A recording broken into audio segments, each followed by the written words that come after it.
If we were to map the human brain across decades, we'd find a distinct neurological signature for those who came of age in a particular pivotal era. The 1970s were not merely a decade of specific fashion or music, they represented a rare, and perhaps final, convergence of social permission and developmental necessity. This period created a cognitive environment so potent that its architecture persists vividly in the minds of those who experienced it. They often observe the modern world with a quiet, knowing chuckle, not from malice, but from the possession of a silent, experiential truth. It's a truth whispered in phrases like, "We drank from the hose," or "We were feral, and it was glorious." This isn't mere nostalgia. It's the echo of a neurological formation shaped by conditions that have since disappeared. What precisely was it about that era that forged such a resilient, adaptable, and peculiarly calm psyche? Let's explore the research-backed traits embedded in a generation, piece by piece. The genesis of self-directed problem-solving. The art of conjuring purpose from thin air. The journey began with a ubiquitous parental mantra, a sentence that functioned as both threat and liberation. "Go find something to do, or I'll find something for you to do." The subtext was crystalline. Your boredom is not my responsibility, it is your frontier. To confess idleness was to invite chores, so silence and invention became survival skills. This was the unsupervised nursery of executive function. Developmental studies consistently highlight that unstructured play, time not dictated by adults or schedules, is critical for cognitive development. Children deprived of constant entertainment are forced to engage the brain's prefrontal cortex in planning, decision-making, and creative generation. You weren't handed a themed activity kit. You were handed an empty afternoon. From that void, you built empires. You learned to dissect a book for entire worlds, to transform a backyard into a jungle, a basement into a spaceship, a pile of sticks into a fort. Your brain became a machine for generating intrinsic motivation. Neurologically, this forged robust pathways between the regions responsible for idea generation and those governing follow-through. Modern childhoods, often saturated with structured activities and digital pacifiers, can inadvertently bypass this essential training. The brain grows accustomed to external prompts for engagement rather than developing its own internal ignition system. This foundational trait is why you possess a deep-seated resourcefulness, an ability to look at a problem or an empty schedule and think, "Okay, where do I begin?" without panic. Does this resonate with your own childhood memories? We'd love to hear your stories in the comments below. Share an example of something wildly creative you invented to fill a summer day. Adaptive risk calibration. How scars became data points for a calmer nervous system. Following the mandate to find something to do, often led outside, into a world with softer safety barriers. Trees were climbed to questionable heights. Bikes were ridden without helmets down gravel hills. Games involved physical daring and improvised equipment. Minor injuries weren't national emergencies, they were feedback. This constant, low-level exposure to physical risk performed a critical function. It taught your nervous system to calibrate. Developmental psychology research indicates that children who engage in risky play develop superior threat assessment capabilities. They learn, through direct somatic experience, the nuanced difference between a genuine danger, a wobbly branch high up, and a manageable risk, a scraped knee from a fall. Each close call, each bruise, was a lesson in physics, consequence, and recovery. Your brain's amygdala, the alarm center, learned not to scream at every potential setback.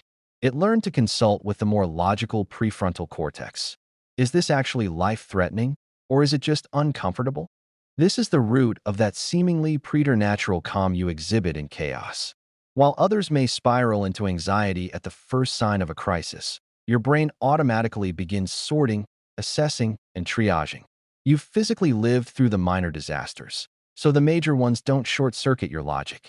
The broken arm, the stitched chin, they weren't just stories. They were postdoctoral theses in personal resilience. Your baseline anxiety is lower not because you were reckless, but because your brain was meticulously trained, in the real world, to understand true threat levels.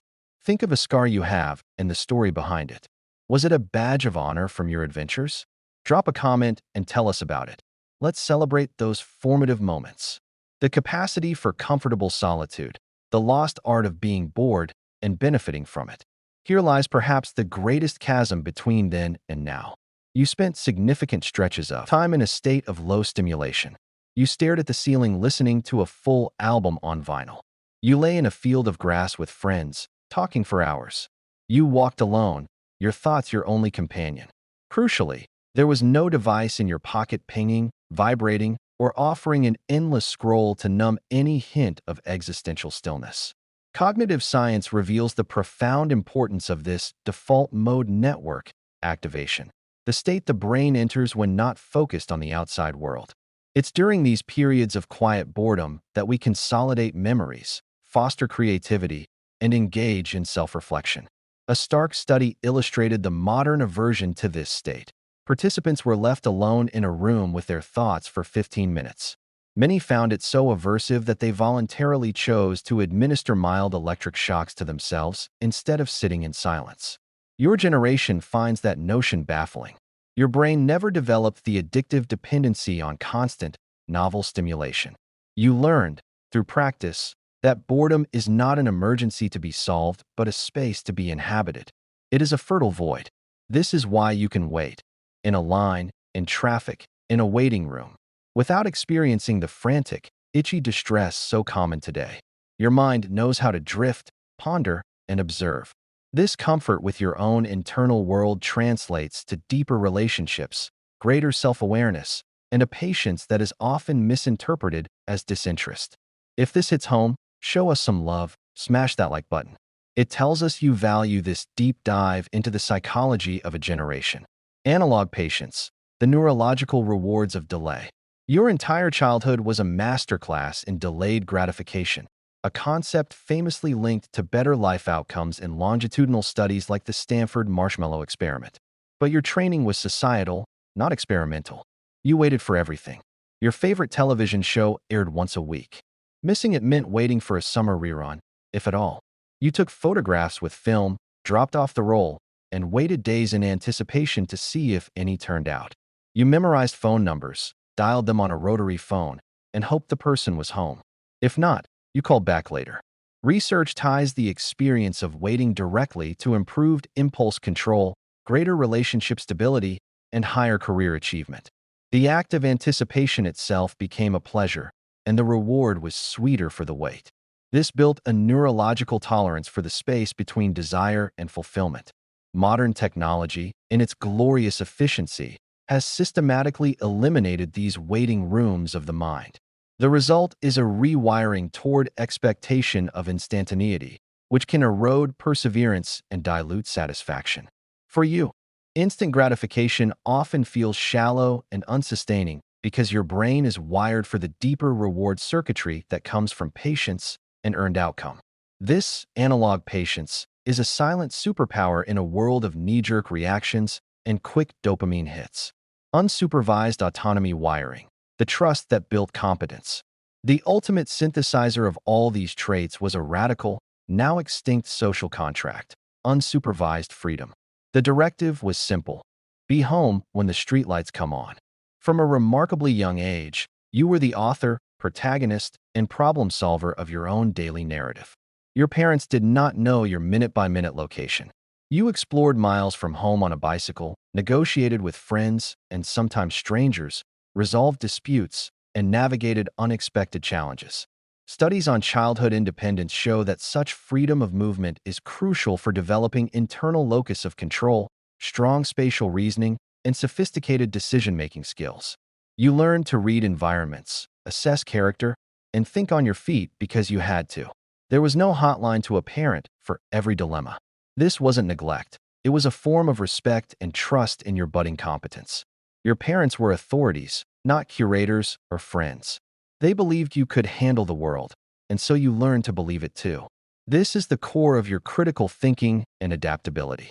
When faced with a complex project or a sudden obstacle at work, you don't immediately seek external rescue.